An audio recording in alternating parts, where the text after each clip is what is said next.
What's up, Destiny 2 fans? Renegades is a few short weeks away, so I thought it'd be really cool to tell you all the 3 things that I hope to see in Renegades, as well as the 3 things that I hope that they keep from Edge of Fate.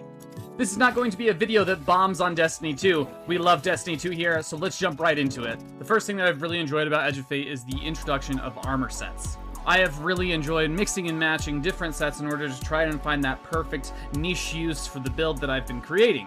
I really hope that Bungie continues to push out new armor sets, different armor sets, because farming those up has really been a joy. I think one of my favorite times of this season was during the Solstice event and trying to get every single piece of Solstice armor so that no matter what, I am prepared over the next year for any solar builds that I am to create. Now for one of the things that I do hope that they change in Destiny 2, and that would be the portal. I really think that the portal has a lot of different options for us, but for me, I really would like a ultimate tier of the quick play. I'm already using matchmaking for the plenty of different options that I have. Why not just let me do that?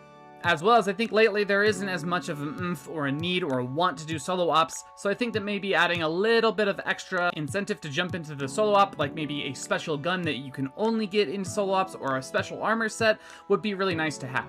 However, the second thing I did enjoy about Edge of Fate was specifically the portal. I think that its ease of use really grants a lot of different players the ability to jump in, gain power level, gain gear, and have a great time no matter what they decide to do for their 30 minutes of game time. Even when Heliostat dropped for Wolfsbane, this gave a lot of different players a great and fun, easy way to learn how to do the exotic mission and pick up the exotic as they were doing it. The portal should be used as a great funnel to get players to try new things.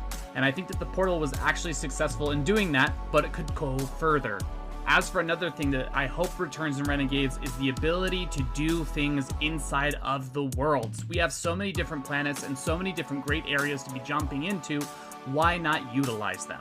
For instance, what if completing one of the old campaigns through its entirety gets you an exotic that you could previously only get from dungeons or a raid? Now, obviously, these would be old raids and old dungeons, but this gives another way that a player can solo and get some of these exotics that have been in the game for years that they still just haven't gotten yet. Half of the time, people are only not doing any of this content because of the fact that there is no incentive. However, if somebody completes that campaign, maybe they'll be more willing to jump into the raid that comes at the end of it. Give people the reward pull as well as the emotional pull to return to old content, to return to raids, and to return to those different things. We have so many things like the Legends tab that are already set up that would really help make this an easy opportunity. This leads me to the last part that I really loved about Edge of Fate, which was the story. I'm stoked to continue the story on in Renegades, and I think that this story was the greatest way that they could have moved forward from what ended their previous story and moved